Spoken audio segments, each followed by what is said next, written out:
Hi friends, இன்றைக்கி எபிசோடில் office பிரச்சனைலாம் முடிச்சுட்டு வீட்டுக்கு வர நம்ம காவேரி அந்த ஆஃபீஸ்லேயும் சரி வீட்லேயும் சரி அவ்வளோ ஒரு அழகாக கன்சீவாக இருக்கிற பொண்ணை எப்படி உட்கார வைக்கணுமோ எப்படி கவனிக்கணுமோ அப்படிலாம் கவனிக்கிறாரு நம்ம விஜய். அவ்வளோ பக்குவமாக நீ உட்காருன்னு உட்கார வைக்கிறாரு.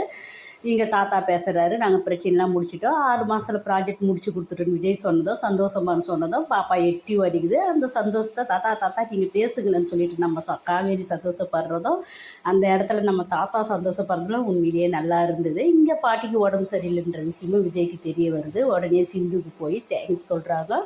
ஒரு சின்ன ப்ரைஸாக நான் கொடுக்குறேன், அன்பளிப்பாக வச்சுக்கன்னு சொல்லிட்டு நம்ம விஜய்க்கு வந்து பணமும் கொடுக்குறாரு. இந்த இடத்துல வந்து அந்த முத்துமலர் அம்மாவும் சிந்துவும் பேசுகிறாங்க, நான் பையனை அப்படி வளர்க்கலை, அவன் தப்பு பண்ணலை, அவன் தங்கச்சியாக தான் நினச்சிட்டு போல, நீங்கள் பிரச்சனை பெருசாக நடந்துட்டீங்கன்னு சொன்னதும் இவங்களுக்கு உடனே வந்து நர்மதாவையும் விசாரிக்கிறாங்க. அந்த நர்மதாவை விசாரிக்கிற பக்குவமும் அவ்வளோ அழகாக இருந்தது. இந்த இடத்துல சிந்து வந்து எனக்கு ஏதாவது ஒரு நர்ஸு வேலை வாங்கி கொடுங்கன்னு சொல்லிட்டு கேட்குறா.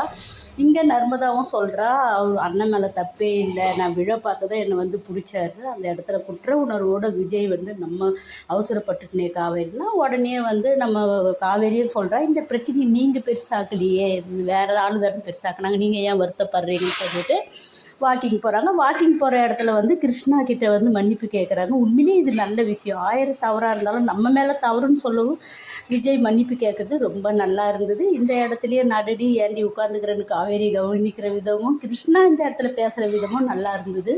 நான் அப்போவே போயிட்டுருப்பேன், ஆனால் நாங்கள் அந்த நிலைமையில் இல்லை, நாங்கள் அடுத்தவங்கள நம்பி இவ்வளோ அசிங்கப்பட்டு வாயிற நிலைமையில் இருக்கிறோம், அதனால தான் போகல. எங்கள் அம்மா சொன்னாங்க தவறான பேரோடு போகக்கூடாது, புரிய வச்சுட்டு போகணும், இப்போ நீங்கள் புரிஞ்சுக்கினீங்களா, அதுவே பிரச்சனை. உண்மையிலேயே பார்த்தா அந்த கிருஷ்ணா ஃபேமிலியும் நல்லவங்க தான். ஆனால் இதுக்கு எல்லாத்துக்கும் காரணம் நம்ம சந்தானம் தான் இந்த அளவுக்கு ஆக்கி விட்டுட்டாரு.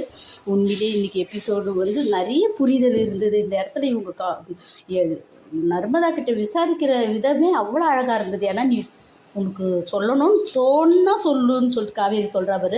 ஏன்னா சின்ன பொண்ணாக இருந்தாலும் அவளை ஹார்டாக விசாரிக்கக்கூடாதுன்னு அவ்வளோ அழகாக கொண்டு வந்திருக்காங்க.